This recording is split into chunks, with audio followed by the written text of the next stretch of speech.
Great. So why hybrid? I totally hold my hands up and admit that hybrid is difficult. I do hybrid myself as well in my own church, and also as part of my job as well. And it is difficult. So it can be really easy to either settle back into what we've been doing, or settle into what we might try to think is hybrid, but actually isn't. And we've spent the last 18 months, really, well, it's now 2 years, working out and finding out what it's like to be housebound. Less so in the past year to 18 months, but certainly for the first 3, 4, 5 months, we were all housebound. And it wasn't fun, of course, was it? Well, sometimes, the one walk a day and the jigsaws and in the evenings were maybe good fun, but comparatively it was not good fun. And so we've discovered what it's like for those who are housebound and continue to be, not just at the moment because they might be taking extra precautions because of COVID, but those who for mobility issues, for example, might be housebound, or those who suffer from things like social anxiety, which means they really struggle to go into new places or big buildings, buildings with big outdoors and completely unfamiliar places. People can struggle to go into those. So hybrid and online has enabled those people to take part in worship in our case. And many people have found that it really helps to blur the boundaries of geography in a good way. It means that people from all over the world, over the country, over our area, can join in worship, either attending worship or preaching or leading worship as well. So there's some huge benefits there. And for some, it can be their first step into church life. Either their first step into your church life, or even their first step into church life. They might have never attended church before. And so the beauty of it is that you can set foot into church without having the sort of baggage that comes with the rest of going into church, being asked to go on the tea and coffee rota and being handed this book full of hymns that you don't know, and all those kinds of things that we take for granted in church and we think that people might want, but actually for some it's a completely unfamiliar territory. And so being able to get that idea, get that picture of what going to either your church or going to a church is like, people can do that now without having to set foot in church. So it's a really easy first step, because it is obviously very easy just to kind of join a Zoom meeting or join a YouTube live stream. So, and for some, it is their church. Many people have found a spiritual home in a church that they've never set foot in, either a physical building or in kind of online and digital communities. And so there is nothing unreasonable about someone coming to church online, and particularly in a hybrid way, where they're able to be treated as equal. Essentially, they will receive the same level of worship and be able to participate and engage in the same way as everybody in person. So there's nothing wrong with that. And ultimately, isn't it better that they're able to, if we might have an issue with that, isn't it better that they're able to do that than to not engage with the church at all? We'll certainly take, even if you're just thinking of it being the lesser of two evils, it's certainly better than them not coming to church at all, isn't it? And of course, the end goal doesn't have to be them coming to church in person. For example, they might literally not be able to because they're engaging in your church life from 300 miles away, 2,000 miles away. So we don't always need to think that, well, we'll let them come on Zoom for a while, but it's not really church until they come in person. I think we need to try and steer away from that idea, because otherwise we're going to be sort of doing hybrid with a false impression. And ultimately, what doing hybrid does, or doing any form of online stuff, shows that you as a church are adapting and thriving in the 21st century, because there is still this understandable stigma around churches that they're stuck in the past and can't move on with societal changes and whatever. If we move on in this sense, then that will help to debunk that myth. It will help to throw that out the window. So even if we're just doing it to show other people that actually we're not like that as a church, if that's the only reason, then it's still a good one, I think. So there are plenty of reasons why we're doing hybrid. And as I say, most of you here will hopefully be convinced by that idea, but it can help to give you some ammunition, to put it lightly, against those who might be slightly averse to hybrid. And I wanted to start really by showing you, because I've been talking just now about what hybrid actually is as well, and saying that it's about people being able to take part equally in the church. And Premier Digital, who are part of the Premier Network, have developed what they call a charter for hybrid church, or a hybrid charter church. And I'm not going to kind of scroll through it bit by bit, but I wanted to kind of point it out to you. Just have do have a Google for the hybrid church charter, and digital will always come up first. But by reading a couple of these things, you can see what I'm getting at with the real meaning of hybrid.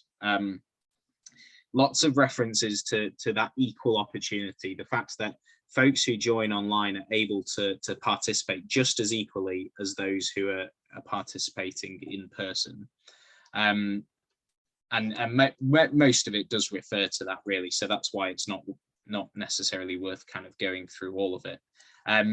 But there's lots of things to look at there. And actually the Yorkshire Synod of the URC were just starting to, oh, I've just spilt my water everywhere. Bear with me, folks. I'll just pause the recording. So our hybrid church charter, as I say, I would recommend just having a look at it and seeing, first of all, which of these items and elements of the charter do you think you're already doing a good job at, because that's the first thing we should do. But I think as it's something like a charter, it's something that that churches could sign up to, that could say, we are, they're not necessarily asking for this, a Premier, but although I'm sure there's some stuff you can do, you can endorse it and things, but ultimately, if nothing else, it's just a good guideline for what hybrid actually is. And as I was saying, the Yorkshire Synod is producing a resource on this, kind of expanding on each of the elements of the charter, and some good examples for each of the points, basically. So ways in which churches have, for example, enabled digital participation at meetings, events, and conferences, and so on. So I'd recommend having a look at the charter in your own time. I will pop a link to it.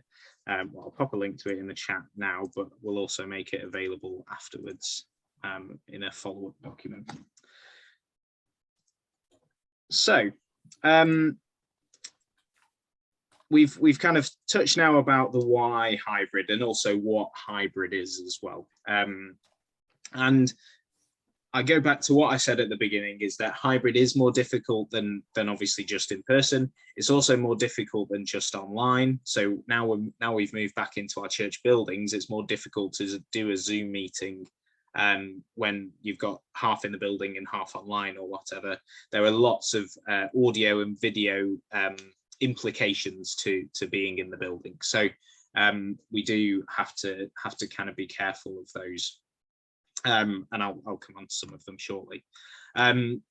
But ultimately, even just broadcasting out as well, what we might term as live streaming onto YouTube or Facebook is also really easy, because it's just one way. That's all we have to care about. We're going from in the building to everyone outside, and that's easy enough, comparatively. I use the word comparatively. Hybrid is the most difficult, but it is the most fruitful as well. So there's a lot to weigh up. So there are quite a lot of things that we do need to think about when we're going with hybrid, and I don't want to spend much of tonight going through specifics of equipment, but I will highlight a few items. partly because a lot of the equipment is kind of equipment that needs to be installed anyway or set up. We could spend hours and hours me explaining how to set stuff up on Zoom, but ultimately it's not going to be helpful. So I will kind of highlight a couple of bits of equipment, but yeah, don't think or expect that you have to set it up yourself, because the setup is always more complex than the operation of it as well. So don't be put off by any of that. And again, as well as most of you here being hopefully fairly convinced by hybrid, you're also here probably because you've probably made a start on hybrid or live streaming or whatever it might be. Thank you, Tim, for posting that. Yeah, so there are some good resources from both the Methodist Church and the United Reformed Church actually on using Zoom safely, securely, how to use breakout rooms, and all those kinds of things. The URC's resources are a little bit all over the place at the moment because we launched a new website in December. So not all the resources are available on the URC website. However, the Yorkshire Synod of the URC were a step ahead of the game. When I say we, basically myself, we're a step ahead of the game, and we downloaded all of those documents and information guides before the website changed over. So I've just popped a link in the chat, and again, we'll make it available afterwards. These are all of the digital resources that the URC has produced over the past 2 years, and beyond, actually. One of which is a booklet called Getting to Grips with Copyright, which is where I always ask people to start with on copyright, and I will be coming on to that later as well. But it's not the be all and end all, and some of the information is slightly outdated as well because it was produced about 18 months ago. So some of it will be slightly outdated, but generally it certainly gives you a good starting point. And there are loads of really good digital bits on there. To balance that out with a Methodist example, there is also, and I'm going to find the link at some point tonight, probably during the break because I can't find it right now. But it's a circuit, no, a district that's not, I think it's the York district or something like that. Elliot, who works for the York district, is absolutely fantastic, and he's produced and populated a fantastic set of pages with resources from everywhere. It's York North and East. York North and East, is that a circuit, I presume? It's a district. Oh, it is a district. York okay, North and East district. Great. Yeah, so I will link you guys to that as well. Yeah, probably the best. I mean, all of the links to the URC documents on there are dead, and I've let Elliot know about that, but have linked him to the Yorkshire Synod website. But yes, in terms of breadth of resources, that's your place to go.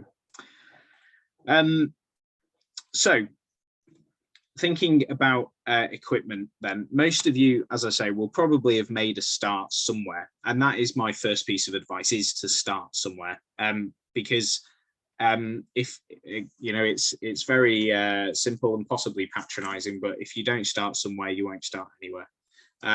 So do just make a start, even if you keep it really simple to begin with, because that will start building up your knowledge and your experience, from which you can kind of catapult off that, or maybe just jump lightly off that. And like I said towards the beginning, think sustainability, folks. Even if you might be familiar with the equipment that you might be setting up or you have set up, do have a serious think about, are there other people now who can operate this equipment? If I didn't turn up next week, would it still happen?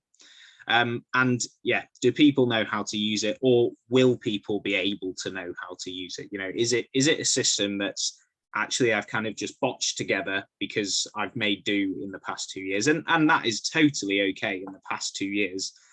But now we've bought ourselves a bit of time by doing that. So now we can start to think about making it a sustainable solution. And is it taking up too much of somebody's time as well, time and effort? Because again, it's more than likely that that person will get to a point where either they do let go of it, or they really want to so much that it's put them off coming back to church, because they've done so much of it that they've just got to their wits' end. And I do know examples of that, folks, where they felt like they couldn't get out of it. And it just really ruined their experience of that church. And it was kind of not really that specific church's fault, but it's not really his fault either. It's just the situation he found himself in. But the sooner we can think about that, the better. And my advice would always be to start small. Don't run before you can, yes, that's the right way around. Don't run before you can walk. I always doubt myself with phrases like that. Or the other analogy is try not to jump onto a moving treadmill. Always start from zero. That's the very little bit of gym advice that I have for anyone. And simple design, simple setups, they don't have to mean rubbish either. Some people have seen the system that I've set up at my home church in Sheffield. Well, it's not my home church, but the church I work for in Sheffield. And we're really surprised basically at how simple it was, because they'd seen it online first and thought, oh gosh, there must have been like a whole system, but it wasn't. It's simple. And I could have obviously, as you can imagine, gone totally over the top with the equipment that we wanted to get set up. We were financially able to buy it and cover it, but I not admitted defeat, but I admitted that it wasn't going to be sustainable. It wasn't going to be possible to continue doing that when I'm not there. And ultimately, I am not there as the tech person either. I'm there as the children's and youth worker. So simple doesn't have to mean rubbish. And there are some pieces of equipment that can start off simple, but can be simple for those who want it simple, but then could also be augmented or used in a more complex way for those who are interested in that. So it's a real, there are plenty of options really. So the first and I suppose the one thing I want to highlight to you tonight, folks, is a piece of equipment called an A10 Mini Pro. Don't worry about the name of it. Again, that will come through in the notes. And it's made by a company called Blackmagic, which genuinely for some has been a prohibiting factor of why they're buying it or not, because they don't like the phrase Blackmagic, but we are where we are. And I'll start with this one because it is the simpler one. You can kind of go double, and actually the double sized one is really advantageous in many ways, and so I will highlight that in the notes, but don't want to dwell on that tonight. So the box looks, I was going to say something like this, but it looks exactly like this because this is the box, and you can see that although there are lots of buttons around, and so it could be quite easy to get overwhelmed. All it boils down to, folks, is, and I've got my screen mirrored, so that's why my hands are getting confused, is these 4 buttons here, folks. 1, 2, 3, and 4. And that's as simple as it needs to be if that's all you want. You have 1, 2, 3 cameras, and the 4th is your laptop with your PowerPoint on, for example. Or 1 camera and 1 PowerPoint, and then the other 2 are spare, or whatever. Because one other thing you can do as well is perhaps buy 1 decent camera, spend a good amount of money on that. That tends to be the way to go. So you get 1 decent camera and the rest are rubbish or less good, and you spend more time using that camera. But then you can also have the facility to plug a mobile phone into it as well. So if someone happens to come along and I've got my compatible, it's got to be a compatible phone, but most modern smartphones are, except for iPhones, but less said about that the better. you could just have a simpler system and then say, if someone comes along, yeah, of course you can use my phone during the church service because I'm not going to use it otherwise, hopefully. Then you can use the phone as well. So this is what's great, is that if you use nothing else, you just have to press 1, 2, 3, and 4 to switch. There's setting up before it, but by someone who's installing it. But ultimately, you can just switch it on and it'll work. It will go. And so it's a really great resource, and it can, as I said, be used in a more complex way. And so I won't go into that tonight, but that's what's great about it. Is, I mean, I use it for my live events and things I do, because it can really be it's a really capable piece of kit. Dan, can I just, sorry to interrupt a second? Yeah. I'm a bit lost. Other people may be completely on board, but say at Christchurch we have the church laptop, and we're operating the Zoom from that to people at home. And we have another laptop that some of the folks who are here tonight have done, like the Song Pro projection of the words onto the screen. How what is that? Why would we need a box like that? Okay, so the main reason for having a box like that, well, actually, I'll dial it back a bit, because before you go into doing anything like this, is to start where you're starting at the moment, Roberta, which is to have one camera, and it could be as simple as a webcam, but you could also use a good quality camera and still plug it into your laptop as if it were a webcam, and that goes into Zoom, and you get some sound into Zoom as well from your sound system. And again, I'm not wanting to go into details of that, but that's the principle of it. That all goes into your laptop. You might have another laptop, as you've suggested, that you can share your screen then into Zoom, and then people can see what's going on the screen, and that could be all you need.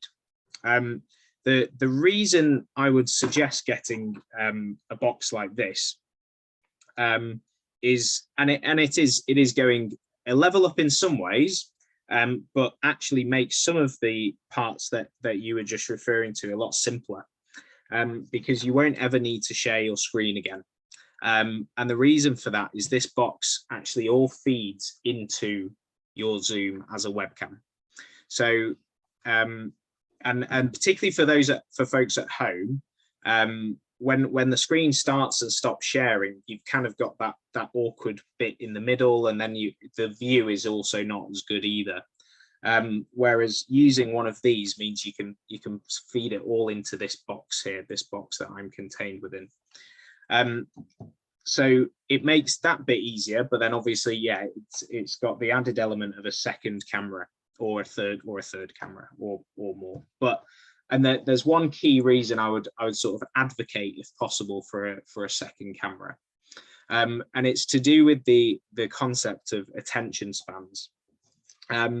And I don't mean attention spans in the sense that, so and so gets really bored and starts fidgeting straight away. Not that kind of attention span, but these attention spans that we all have built into our subconscious, because and every human has them. Research has shown that our attention span in person, so when we're sat listening to someone or sat watching someone, or doing whatever, in the context of church, sat listening to a sermon, for example, that our human attention span is somewhere between 5 and 10 minutes. After that, and we've all been guilty of this, you start to look at the dandruff flakes on the back of the person in front of you. You start to add up the numbers on the hymn board to see what the total is. We all do it, and it doesn't matter necessarily how exciting that preacher might be, because at some point we will all begin to turn off by it. And the only reason for that is that we're looking at the same thing, and so that's why we do something else like are, beginning to look around and stuff, to give us something fresh to look at, to retain our attention. When we're online, that attention span slashes sort of tenfold. So we're talking about less than a minute. And that, so that's basically really important to remember. So essentially what's happening tonight is, by listening to me, after a minute, your mind might start to wander. And I know mine does when I'm in a Zoom meeting as well. And it's not, as I say, based necessarily on how exciting it is, that's whatever's going on. It's just the way the human brain is wired. And we can tell why this is, well, the product of this. I'm going to set you a little challenge, a little bit of interaction.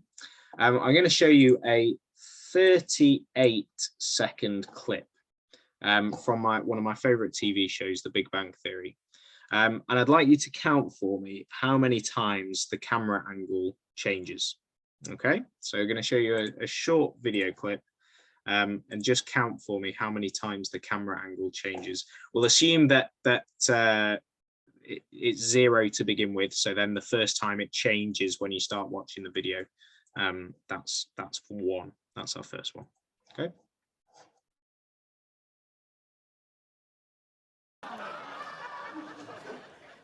Hey, look who's coming. Shh, you'll spook him. He's like a baby deer. You gotta let him come to you.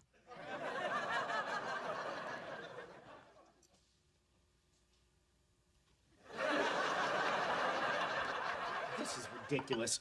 Damn it, Sheldon, snap out of it. You're a physicist. You belong at the university doing research, not hiding in your room.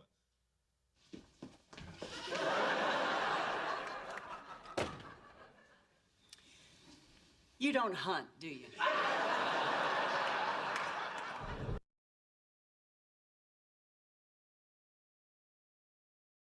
Okay, anyone want to start the bidding, folks? How many times did the camera angle change in that clip?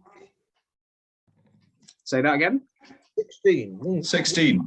16. Yeah. Yep, I would agree with that. 15, 16 sort of numbers. Yeah. I did So 17. 17. Yeah. I mean, we're certainly in the right ballpark, so that's the main thing. So 16 times. Sorry. Say that again, John. When they did it, they did a moving one. So it's the same person, but he was running out the room. Yeah, yeah. That counts as a camera angle change. Yeah, I mean, to an extent, and something different happening on the screen is also part of our, should be part of our thinking in terms of our attention spans, for sure. I actually found all those changes a bit irritating. Yeah, well, you do when you start to count them. I think that tends to be how it works. Sometimes it can be irritating anyway. I appreciate that, but once we start to notice it, it totally does become irritating. But this is the reality on most TV shows, folks, not just American ones or not just comedies, but in every single one. And my maths would say, roughly 16, 17 out of 38 seconds. That's once every 2 seconds, if not more regular as an average, once every 2 seconds. And the reason for that is to do with the way that our brains are wired, and particularly more and more. And it's not just to do with young people either. Oh, young people can't concentrate on this, that, and the other. This is the way that our human brain is wired, because we genuinely just do start to turn off if nothing changes on the screen. Take the Queen's Christmas broadcast, for example, one of the most iconic points in the year for many people. Even the camera on that now begins to just zoom in very slowly as she begins, and then it cuts to a photo, it cuts to videos, then she turns to her side and does another camera angle. So even for some, the most interesting person, the most iconic part of the year, is the camera angle still changes loads. And so I'm not saying that we need to be trying to change our camera angle every 2 seconds. Absolutely not, folks. But it just gives you that indication and that idea that without something like that, without the camera angle changing, if it was just the camera was just sat at the back or sat wherever it is, looking at the same frame, even if the person changes perhaps, but looking at the same frame for the whole service is not going to keep people turned on. And you know, I'm not expecting us to go to broadcast level, you know, TV productions, but I just wanted to plant that idea in your head, folks, that that changing our camera angle, even if it is like just zooming into the same frame or zooming out to the same frame, really helps to keep our audience, if we want to call them an audience, interacted and interested in what's going on. So that's why having two cameras can really help, because we can essentially, by having two cameras, we've got an unlimited amount of camera angles, because once we're on one camera, we switch to another. So then we've bought ourselves a few more seconds of folks' attention. And then whilst we're on that camera, we switch the other one, we zoom it in or tilt it up to the window, the stained glass window or something, and then switch to it. And then we switch back to the other one again, and then we move the camera again. Or we can literally just switch between the two. Or if you've got three cameras, switch between the three. And by doing that, by just pressing up on this box 1, 2, and 3, you're buying that time off people. You're helping to reset the clock of their attention span.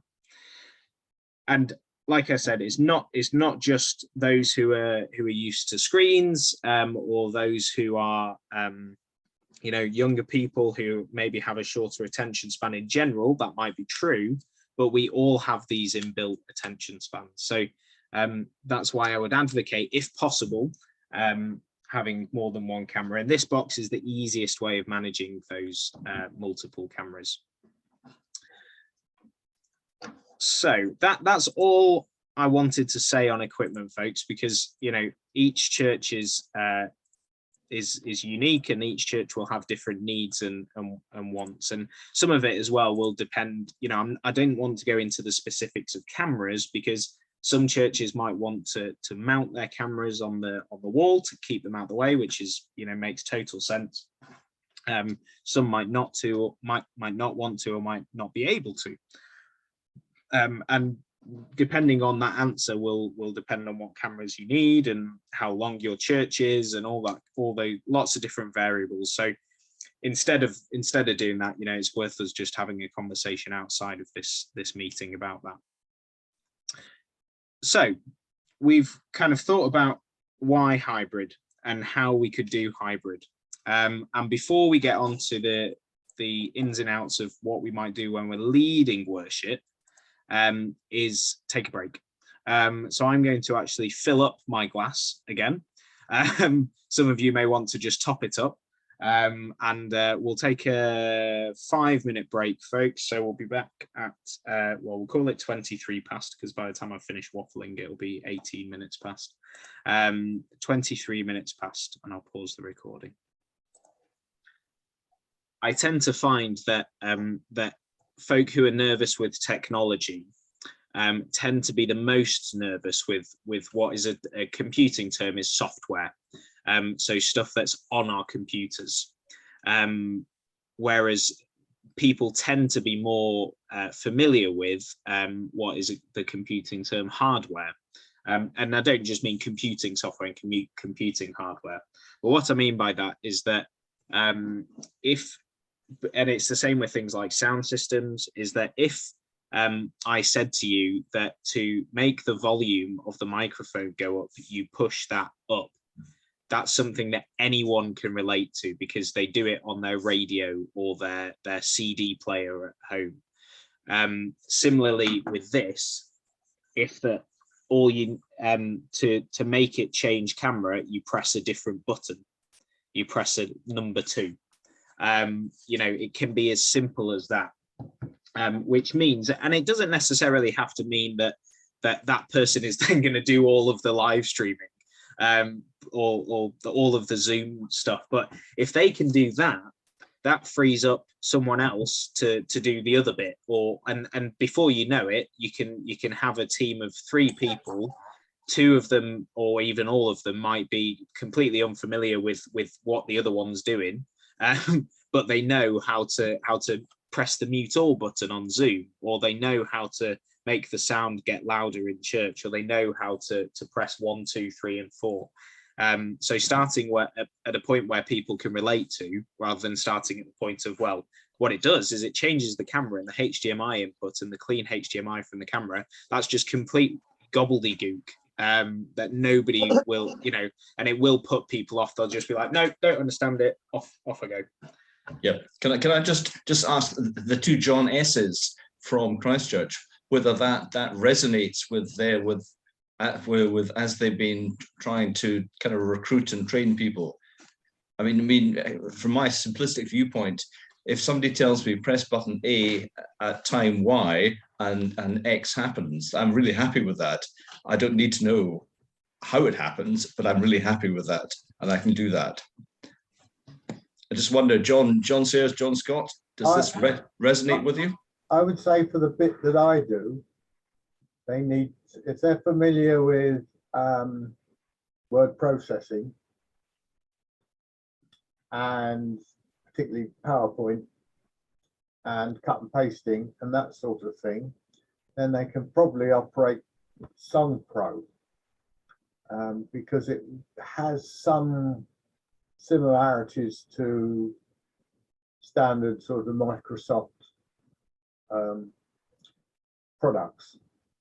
So if you could switch the computer on and get to Song Pro by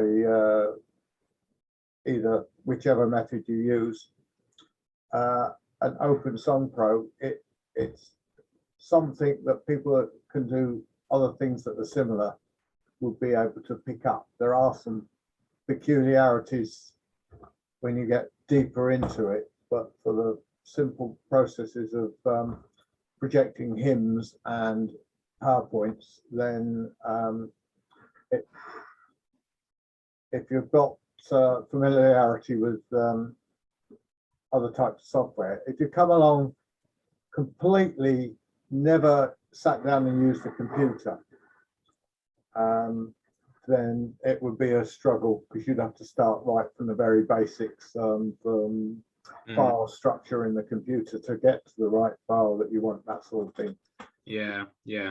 And I think what you've said, John, is really helpful because giving people something that they can already relate to is really key, and then being able to potentially divide up the roles, or the role that you do, not you specifically, John, but the role that one does, into, well, actually so and so can do this, and often if so and so can do that, they'll get comfortable with that and say, you know what, actually I don't mind this, I quite like this, and then they might start to show more interest as well.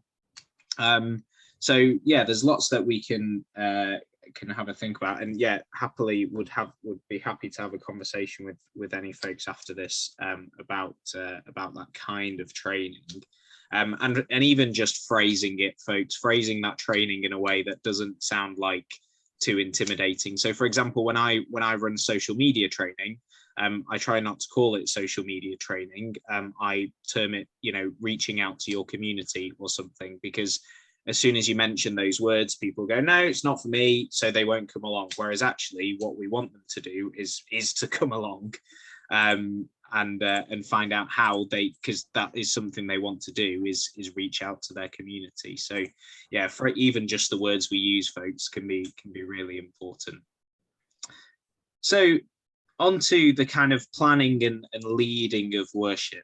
And the first thing I want to start with is a nice and easy thing, folks, is just around timing. Because if we take what we do in person and just plonk it online or plonk it onto hybrid, then it's not going to work. That would just be to do it less well. We do have to adapt and change our worship style, and also mainly the time that we take to worship. So I mentioned earlier the concept and idea of attention spans. You were hearing that in person it's roughly 5 to 10 minutes.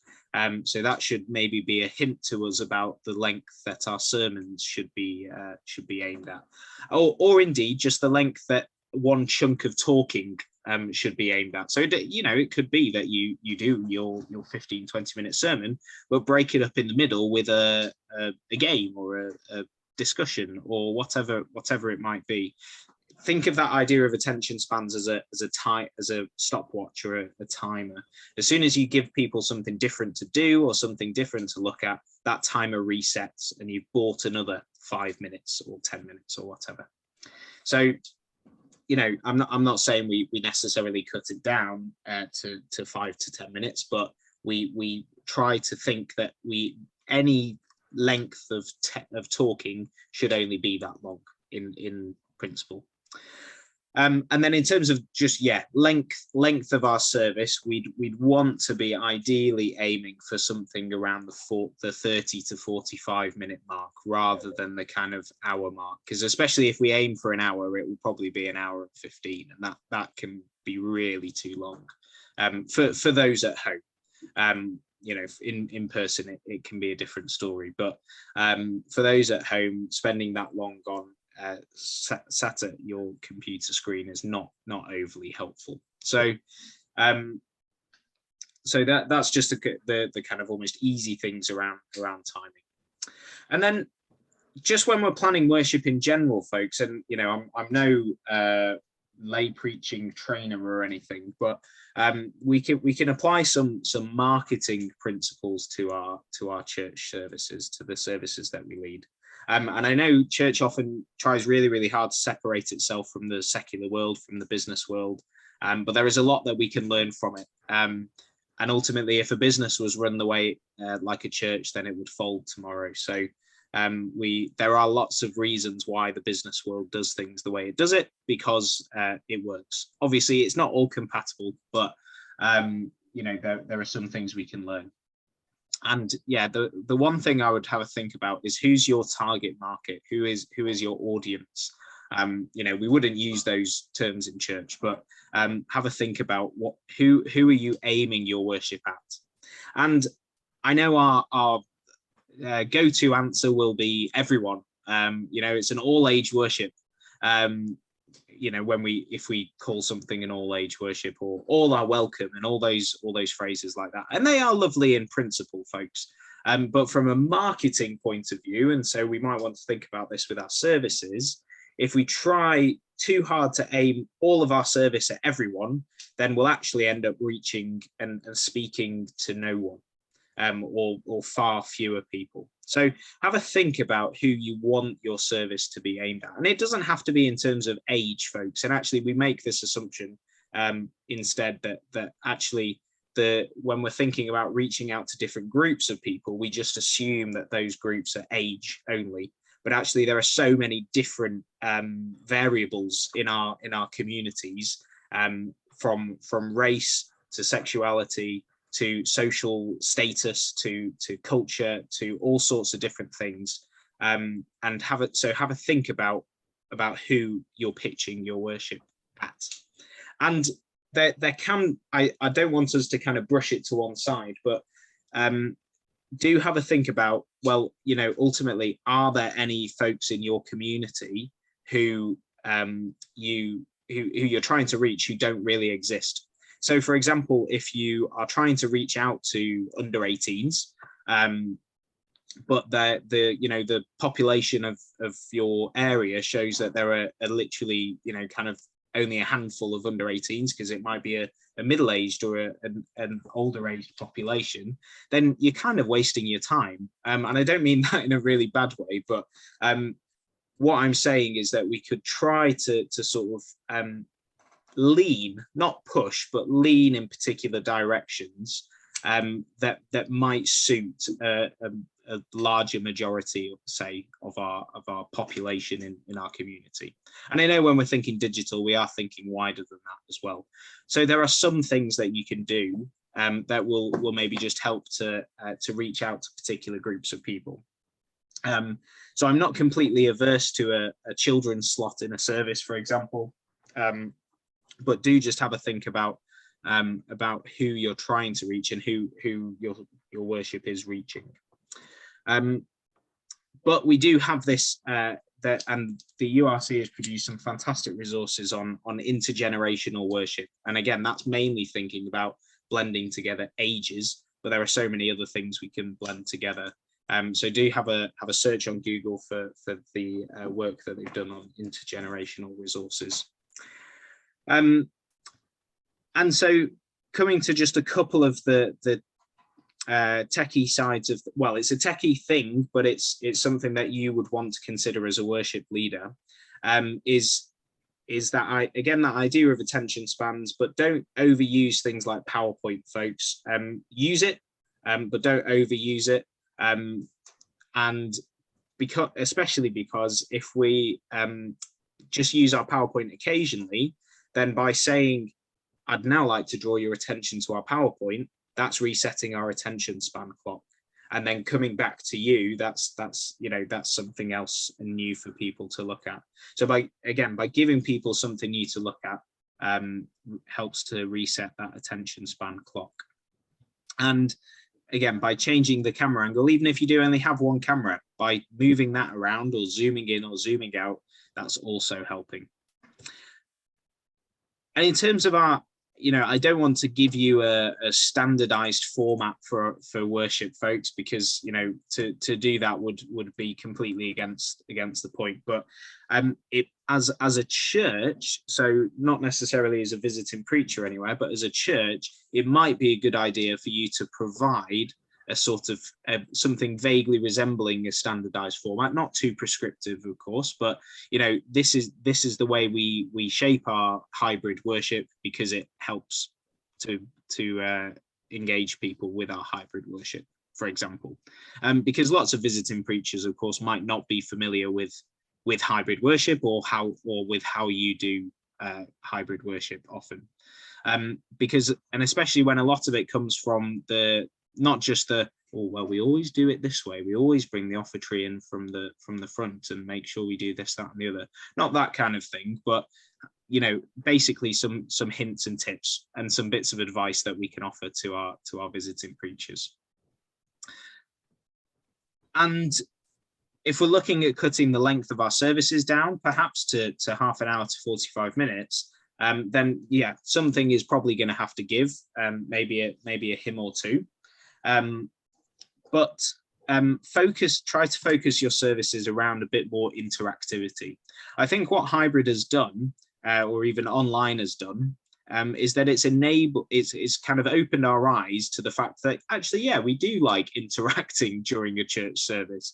We do like doing a little poll or going on a whiteboard on Zoom, or just having a breakout room or a discussion. It's actually made us realize, yeah, we actually quite like that. So why not keep it, and why not do that same thing in our hybrid format? So perhaps send the people on Zoom out into a breakout room, or you can just mute them if they're only a small number, or giving people a poll that, you can do a poll on Zoom, which I'm not going to go through in terms of details, folks, but there are plenty of tutorials out there. Giving people something to do on Zoom, and then giving people the same poll in person as well. And whiteboards, again, I'm sure most of you will have experience of using a whiteboard on Zoom. Have a whiteboard in person. It can be quite that simple, folks. It's stuff we've done in the past 2 years because the feature was there on Zoom, but then we've realized we quite enjoy doing it. So why not just keep doing that? And that can be a really good way of keeping those interaction levels up. And sometimes it might seem a bit tokenistic, but have someone contribute from Zoom into your service. So get them to do a reading or a prayer or something, and you might be kind of trying to siphon that in, so really making sure that someone does do a reading, but the impact it has, particularly on the folks in the building, folks, particularly those people, it reminds them, because most of the time, Zoom will probably be quite quiet, everyone will be muted or not making a noise or whatever, and then it reminds them that they are part of this bigger picture, this bigger gathering that's not just about in person. it can be really special like that. And as folks on Zoom, it can then help you to feel part of what's going on in the building as well, rather than you just being these kinds of spectators. And having people contribute on Zoom is obviously a thing to bear in mind technically. We need to manage that properly, so that we don't get things like audio feedback, which is where you get a big squeal out of the speakers, or you can get what I tend to call a hall of mirrors, which is where on Zoom you're seeing everybody on Zoom, and then you're seeing everybody on Zoom, and so it kind of cascades out and gets smaller and smaller and smaller. You want to be avoiding those, but again, there are simple ways that we can make that job easier. Sometimes it requires a bit of extra money, but it will, again, thinking about that sustainability, it will make things a lot simpler and a lot easier for people to bear in mind. It will be complex to set up, but that's my problem, or that's the next guy who's setting it up for you. And then I want to pick up a little bit on our language, folks. The language we use in worship anyway is of course really, really important, but it can be even more so when we're on hybrid, because again, we're bearing in mind those who are joining us online, and we're trying to give them an equal experience. Try to avoid using the word virtual or virtually, because it's not virtual, it's real. I am sat at home on Zoom, and I am watching the service that's happening. It's not virtual, it's real. If you're thinking about using the kind of in-person and whatever online, but we cannot, because we say physically, it feels natural to say virtually. I appreciate that. And saying a physical gathering can be fine, but then it does set yourself up for saying a virtual gathering. So I tend to use the phraseology either maybe in person and online, or in the building and at home, or you might want to say hello to those at home or from wherever you may be watching, because of course they might not be at home. So and even things like the word watching, folks, are they watching, or are they engaging with us online? For example, that could be a phrase that we use, and these are subtle things. It's just subtle changes in our language, but it can really help to enhance that feeling, that true hybrid feeling of people being equal participants in worship. And then when we're go on, John. I was just going to make a comment in that usually someone during our service, somebody walks up to the minister and gives them a list of all the people that are on Zoom, and they're said hello to by name.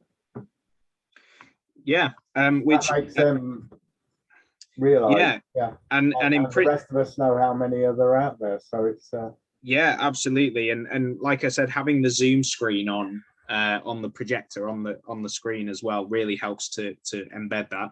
Obviously, we've just got to be a bit careful around safeguarding and data protection. If people haven't given their permission for their names to be used, we need to make sure we gain that, and I'm going to presume that you have, which is great.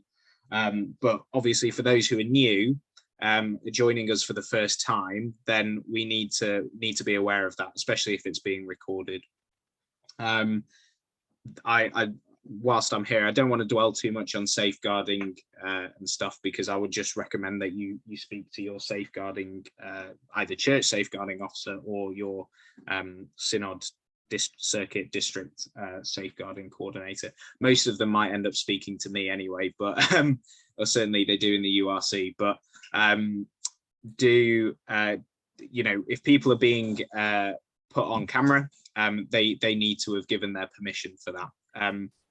Dan, can I ask two things? One is, how would we do that? And apologies to colleagues who, not everybody Zooms a service. Some people live stream or record it afterwards on Facebook. It's one thing. And the other is just to say what I think I popped in an email to you before about the copyright and resources side of stuff. And I just, some of my colleagues, that's kind of how I described tonight's session being about that.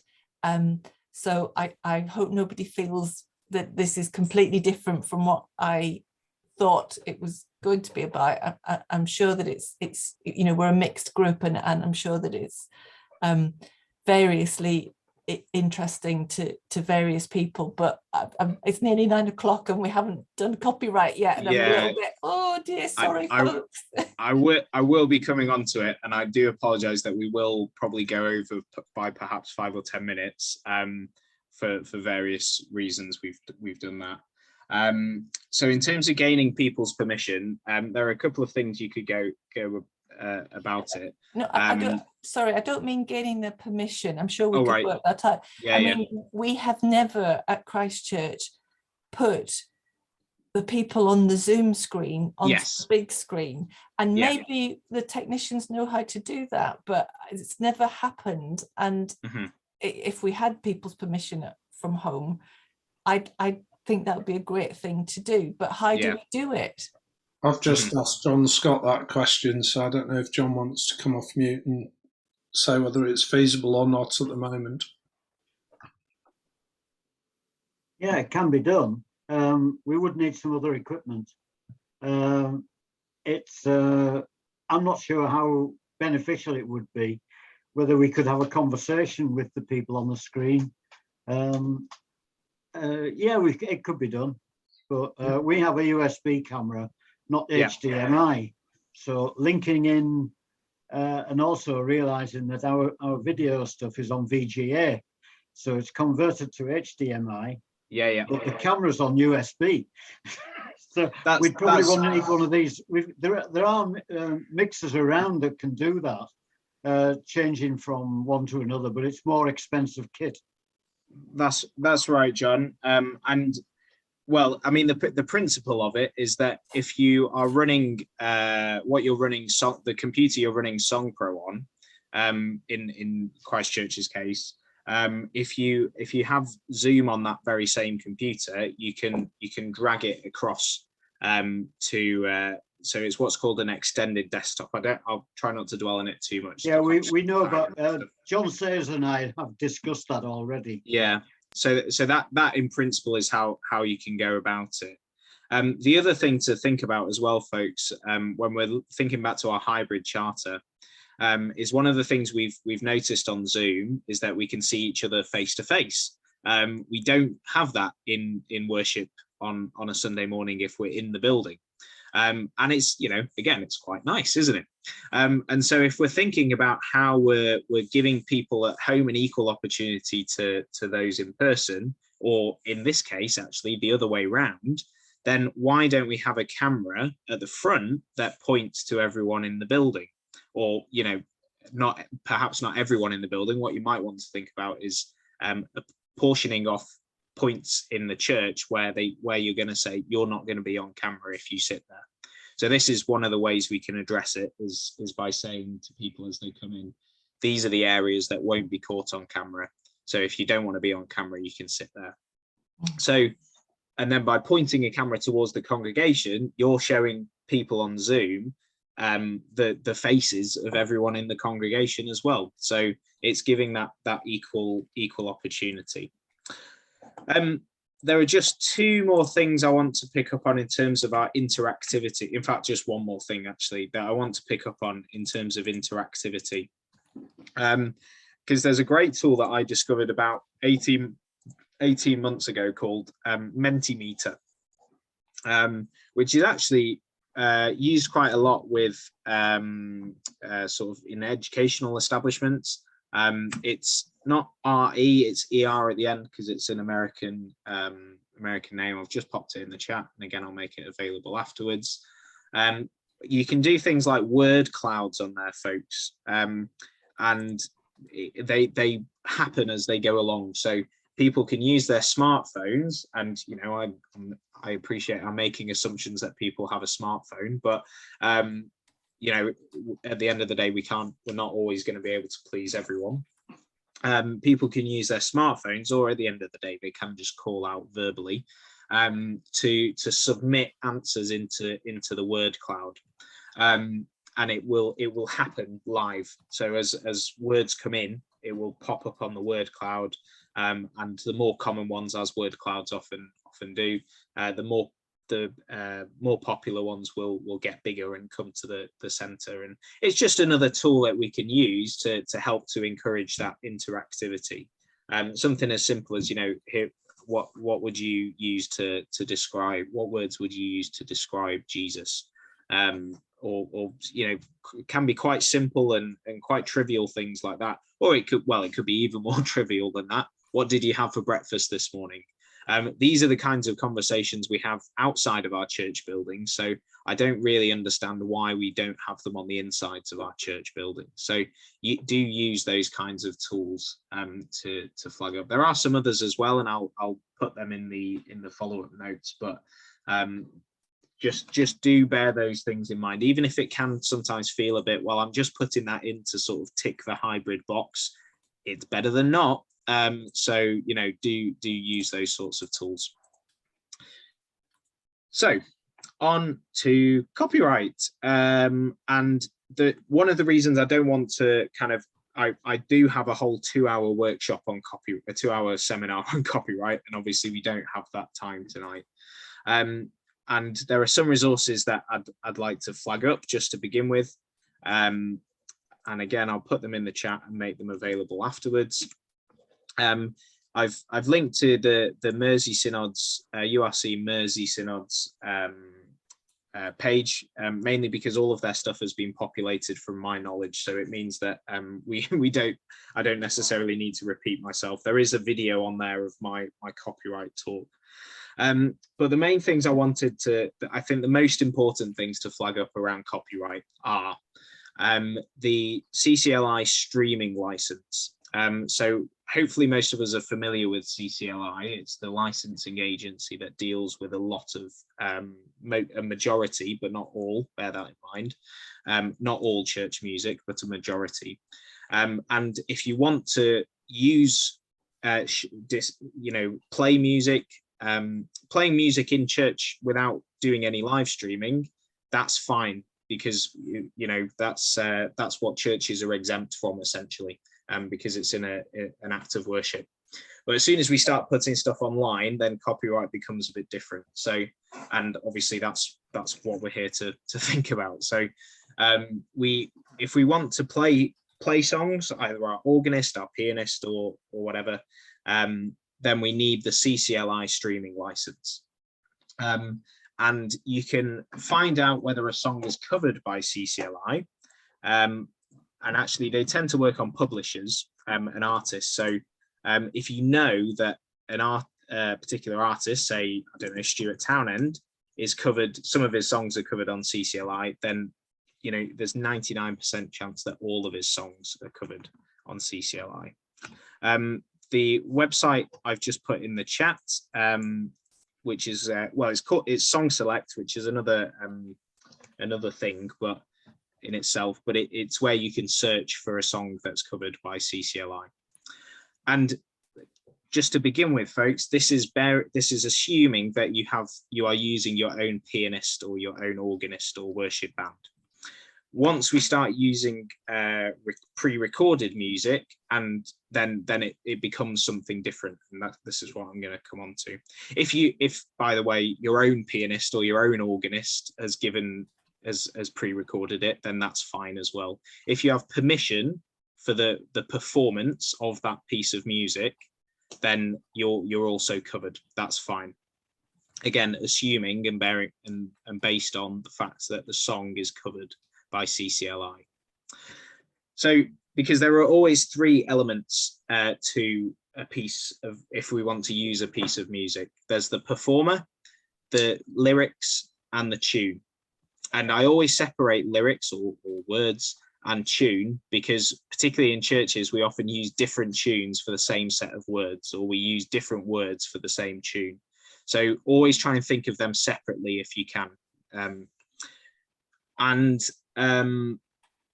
most of the time, as I said, our performer side of things is sorted because it's our pianist, our organist. They're giving permission for that to be live streamed, so that's okay.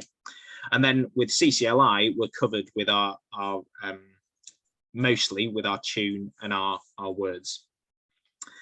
There's also something called public domain, which is where a song or a set of words or a tune or both have basically, they were created so long ago that the person who created them has died, and it's 70 years after they died, that's gone into the public domain.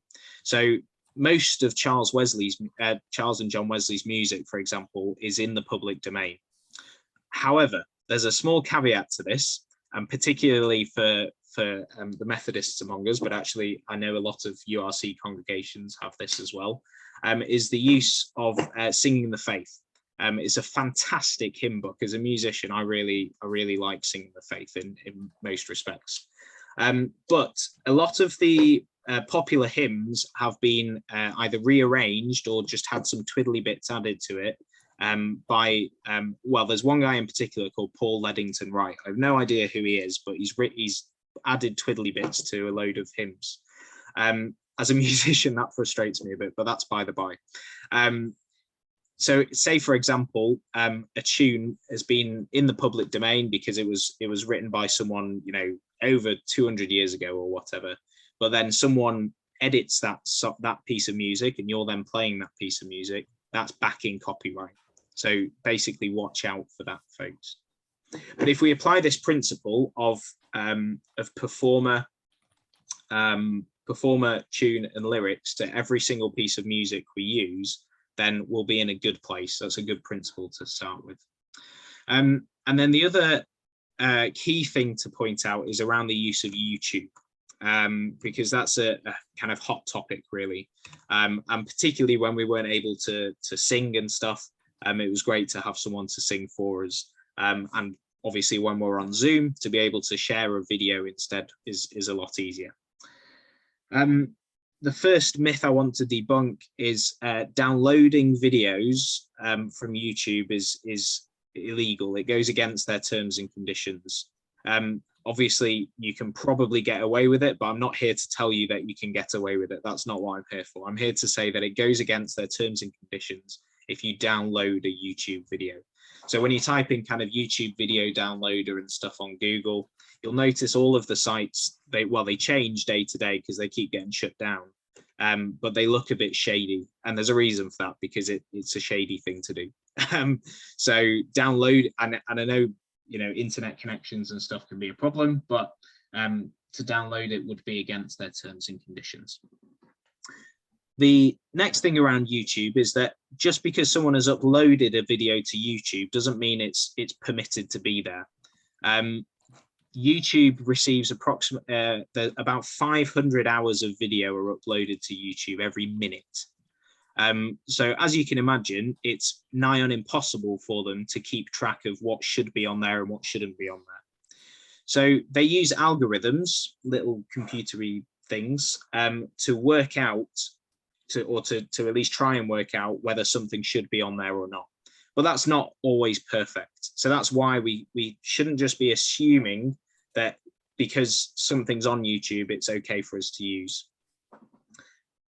And then, but what we can look out for is what we call verified channel users. So they have a blue tick next to their name, or a blue musical note, usually if they're a verified music person, artist. But again, unfortunately, folks, that still doesn't sort us out. Because what we need is permission from that person or that channel owner, that video owner, to use their video. Now, if that person has put in the description on the video, this video is free for use, then, you know, of course we can take that, and it is therefore free for use. But if it doesn't say that, then obviously we need to do something about that. So let's say, for example, any Town United Reformed Church, their choir and their worship band have recorded a piece of music. They've recorded Stuart Townend's "The Lord's My Shepherd." So what we have to do, if they haven't said then we need to gain permission from them to use that recording, because they've gone to the effort of recording it, so we need to ask them for permission to use it.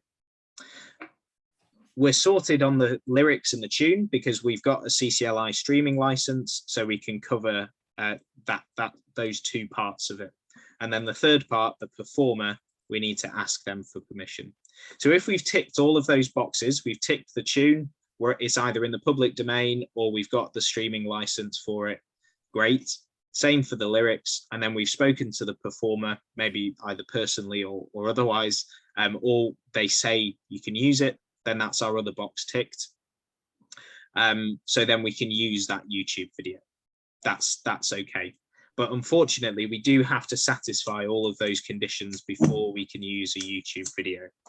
And another example of this is if you go onto YouTube and you type in, say, I don't know, songs of praise. I'll do it now, actually. Songs of praise. I don't know, Tell Out My Soul. I'd love to be able to use songs of praise all the time, because obviously it is lovely and it's rousing and whatnot. But you can see when I search for that, we get these sorts of videos, and it's just by some guy called Philip Stopford. No idea who he is. And you might think, oh, well, it's got 330,000 views, it must be worthwhile. Well, what Philip could well have done is just taped his TV recording, maybe not with an actual videotape, but he could have recorded that episode of Songs of Praise, and then taken a clip of it and put it onto YouTube, which he's not permitted to do. That goes against the Songs of Praise's terms and conditions. When we record a piece of when we record something on our TVs, if any of us still do that, there's a reason why it's almost impossible to get it off our recorders or off our TV, and it's because it is not permitted to do that. So this for example is not, we can't use this because Philip himself has not got permission to do that either. And I can see that because he's not a verified channel user, and there's nothing that looks official about that. So we do have to be careful when using these things. However, we scroll down and we see, and this is a perfect example actually, because we see this performance of it by Chet Valley Churches. Now, Chet Valley, ironically, are one of the most popular choices for this because they've decided to record a load of songs, and somewhere. Well, first of all, no, I won't touch on that actually. Usually they will give permission on their channel to you're okay to use all of those videos. So again, if they're given permission for that, then we can kind of take that as read. That we could still put doubt into our minds, folks. Well, have they legitimately given their permission? Were they allowed to even give their permission? We've got to be reasonable and sensible with this, folks. Again, it's thinking about the amount of time and effort we could put into this, because we could really get ourselves down rabbit warrens looking around for all of this. But we use our common sense, and we do and we make decisions based on the information we've got. Okay. So yeah, we can, sometimes it will tell us, it will literally tell us whether we're okay to use that performance. Here's a good example: the Everinghams. Everingham Music have recorded this rendition of Tell Out My Soul, and it says no permissions needed from us for use in worship. That's the kind of thing we want to be looking for. If you can't get if it doesn't say that, well, obviously you could still ask them.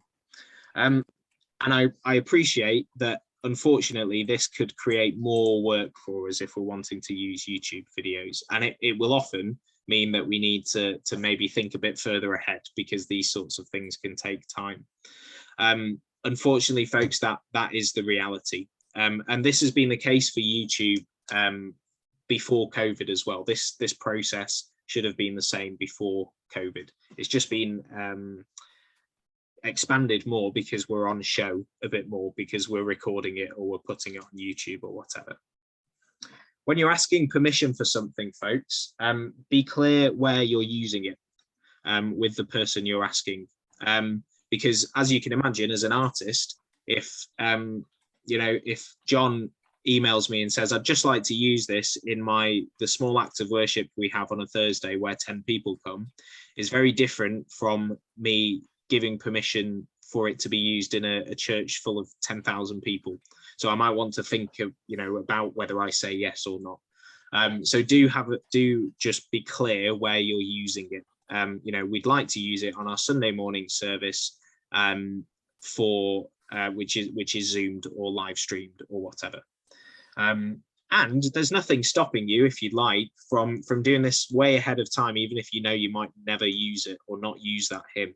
I like that rendition. I'm going to ask that person if I can use it, because you've then got permission. And be clear with that. Don't say I'm going to use it this Sunday and then you go, oh, I might use it the Sunday after as well. We need to be clear with these people how and where we're using it. So, as I said, YouTube is usually the biggest sticking point for people. And the reason I wanted to flag it up the most is because it's the thing that people tend to use the most kind of nonchalantly, thinking that because it's free for me to watch at home, I assume that it's free for everyone to watch in church. But there's, and one of the reasons that it's not, another reason that it's not, is that YouTube run ads. And that's how they make money. So people pay YouTube to have their advert before a particular video. If everyone in this call watched that video and they got 1 pence every time that advert got played, they'd get, however many pence, 15, 16 pence. 14, 13 pence now that Colin's left. But then if we all sat and watched it in church, then they're only going to get 1 pence. So that's the principle. That's another reason why it's important. Can I just summing up with YouTube? Yeah. If you stream it live from YouTube into the church, but it's not on Zoom, is that okay? No. Or it's no different. So we still need to ask permission to use that YouTube video in our church, from the channel owner. So yeah, basically being clear and using that principle of performer, lyrics, tune, and also just generally the principle of if there's another phrase I use in my copyright webinar is if there's any doubt, then there's no doubt. So if there's any doubt about what you're using and whether it's legitimate to use, then there's no doubt you probably just shouldn't be using it. Not meaning that you would never be able to use it, but let's play it safe, folks. And again, I'm not here to tell you what you could get away with. I'm just here to tell you the facts. So make of that what you will. I suppose the answer to that, or question to that, is what's the sanction? Varies. I don't know personally, but I've heard of some churches who've received £1,000 fines, not from CCLI or anyone in particular, but it's usually from an artist who says, hang on a minute, I didn't give permission for that to be used. And it's not a fine, it's essentially compensation. This is the money that I could have made if it had been used properly or whatever. So yeah, it varies. And as I say, I'm not here to tell you what you could get away with, because you could probably get away with some of it, but that doesn't necessarily make it right. Right. So I think those are the kind of the key elements I wanted to flag up around copyright of music. And it's not just music we need to be thinking about, unfortunately, folks. Things like videos of, you know, whatever it might be, or photos. Again, all of this applied before COVID, but COVID has just kind of brought it to light, I would say. I'm not going to kind of say them here, but there are lots of kind of free image sites if we want to use images, such as things called a website called Unsplash, and a website called Pixabay, and Freely Photos is one of my favorites, actually. I think it's .com. Again, I'll put this in the notes afterwards, and more. And there's some actually for good music sources as well, which can then apply. Obviously, I'm assuming that we have pianists and organists, but that's of course not always the case. So we can look at some of those. Freely Photos I wanted to highlight because they have free, copyright-free images based around it's for Christians, not for Christians, but it's kind of faith and Christian and church-based photos, and they're themed based on either event parts of the church calendar, Christmas, Easter, whatever, or Bible photos of a Bible, photos of prayer or whatever. So that's a really good website to flag up. And actually, the link I sent earlier, the Mersey Synod link, does also contain most of those websites that I would flag up already. So do have a look for that. I think that's all I wanted to say on copyright, folks. I appreciate it's not the most fun subject, and that's why I kind of want to just teach the principles of it in terms of our performance, lyrics, tune, and our, if there's any doubt, there's no doubt, principles. Philip. Yeah, just a quickie. On YouTube, there are lots of trailers for films. They're not the film, but the trailer that you would see freely on television and all over the shop. Are they still a problem to us? Mainly, I would say it depends on who has uploaded it. So if it comes from you know, the filmmakers themselves, I would generally say that's probably an okay thing to use. Mm-hmm. If it's not been uploaded by the filmmakers or the film producers themselves, and generally if it's going to be, there'll be a verified user, so you'll see the blue tick next to the name, then it's probably not been uploaded by someone who should have uploaded it. So I'd steer away from that. And I don't want to kind of set a precedent or give the impression that we have what's called a fair use or the kind of attitude of, well, you know, we're doing them a favor by playing their video. I don't want to kind of apply that across everything, but I would say something like that would be a reasonable thing to do. But yeah, anything more than that, we're saying, well, you know, by playing their piece of music, we're doing them a favor because we're giving them some publicity. We can't kind of apply that across the board. Any more questions, folks? Not just on copyright, yes, I have, of course. I have. Yeah, go on, John. When these free ones on things like Unsplash, are we allowed to Photoshop those? Take bits off the photograph, or do you have to use it in entirety? That is a good question, actually, John. That I don't know the answer to, which might surprise me. Because I used to do, when I was doing Song Pro and things, I used to do quite a bit of that. I used to think, oh, that's a nice bit. I'll just finish that bit. Yeah, that's a good question. I'm just having a look on Unsplash's website to see if I can get the answer straight away. But in the meantime, does anybody have any other questions?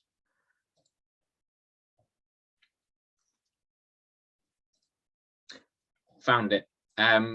Yes, you can.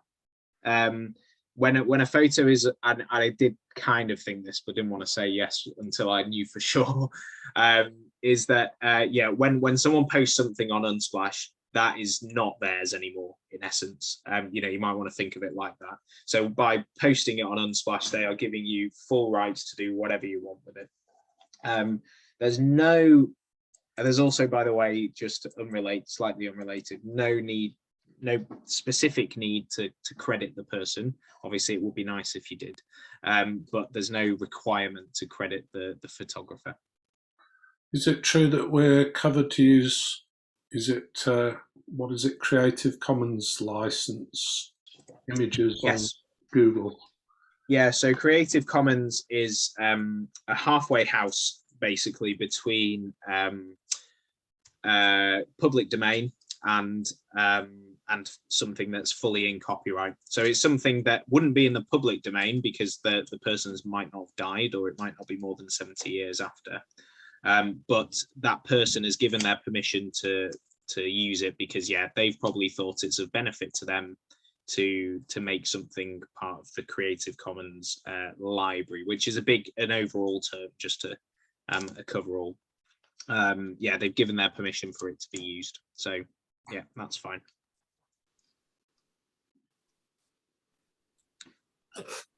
Just hello, thank you. That's all really helpful and reminds me of lots of stuff that I heard first of all at your Merseyside workshop, and I didn't know that you'd made that all available for us to have a look at. That's great.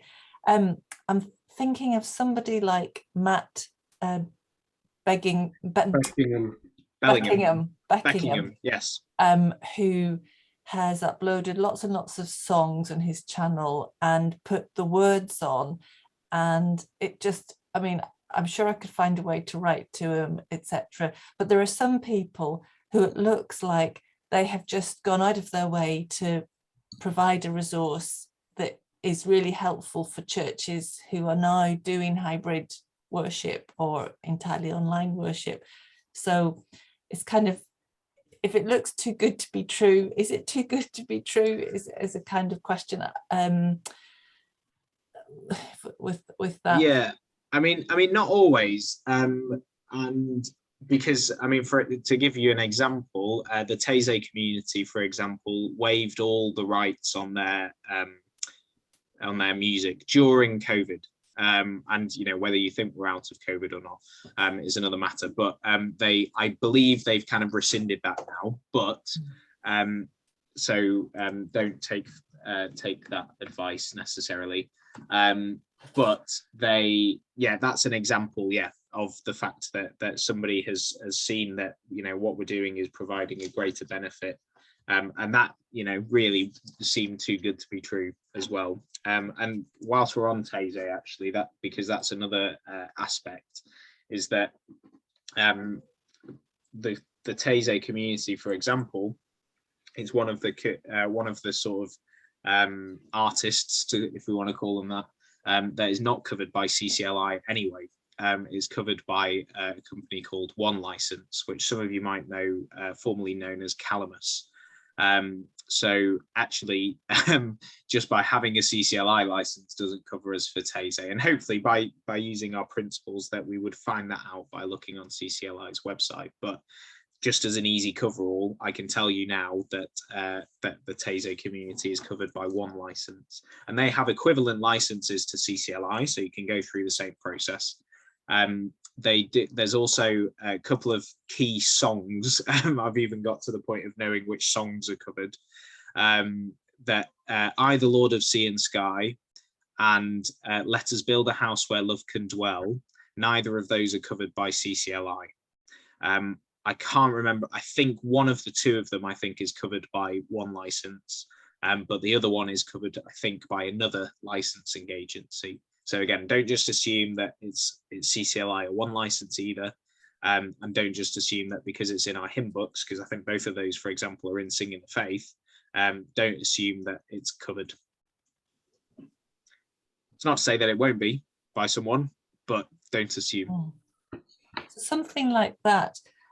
If we're not live streaming it, we're just in church. We've bought all the copies of Singing the Faith. We can use that, but if we were streaming it out, then we couldn't do. I think.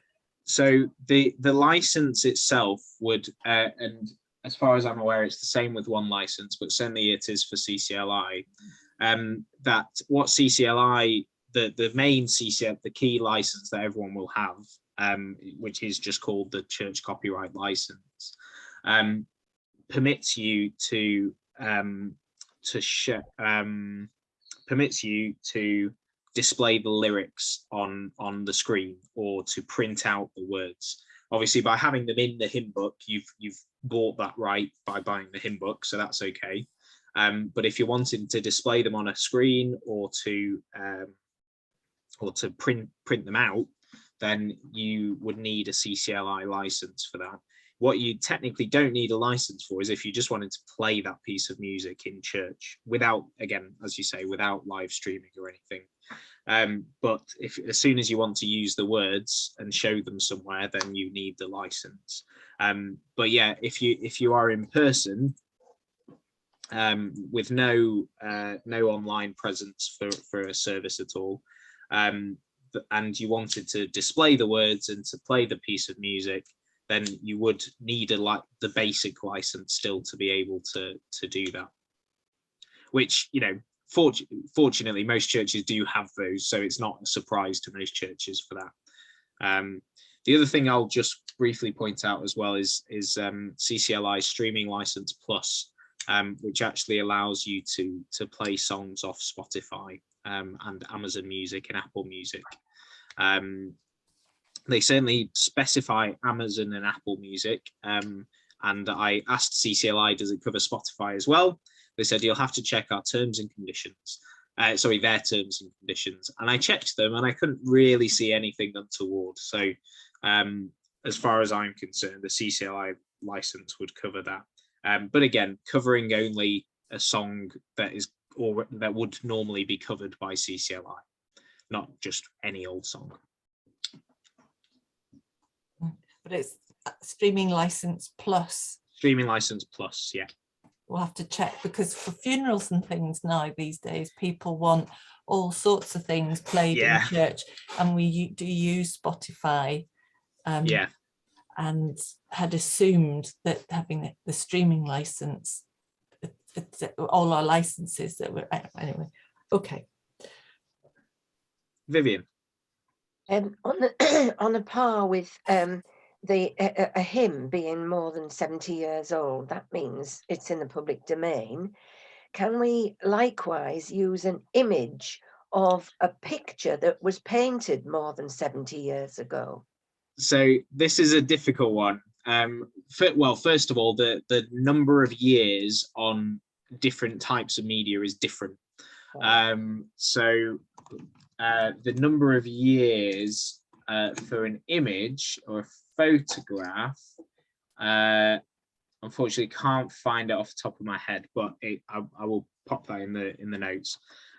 It I think is different to 70 years, but obviously that's kind of irrelevant to your question. It's difficult with images of paintings, because although often the painting is in the public domain, the person who took the photograph is their work is not in the public domain, because they might still be alive. You know, I went last week, for example, I didn't, but I took a photo of the Mona Lisa last week. You know, although the Mona Lisa is in the public domain, the photograph technically is not.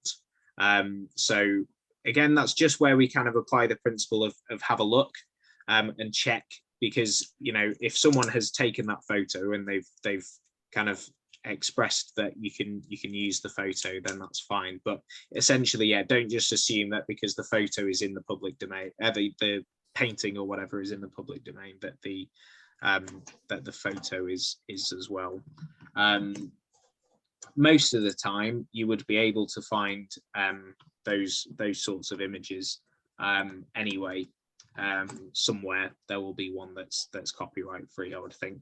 I mean, just as an example, to use the Mona Lisa as an example, I've just searched Mona Lisa on here. And you can see, well, first of all, what Unsplash does is it gives you an option to browse premium images on iStock, which is something you can pay for. up to you whether you want to do that. But you can see the photos, these are like proper photos of them. And then when I scroll down, there's some that are still there. Obviously, none of them are actually, unfortunately, kind of properly focused on it. But, you know, again, that's just, that's the way it is. But you can see there are lots of photos, at least associated with the Mona Lisa as well. So that's just an example. Thank you.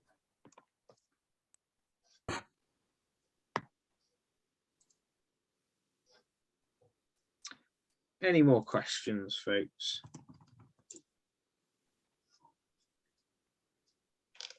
Okay. Well, I'll just pause the recording there.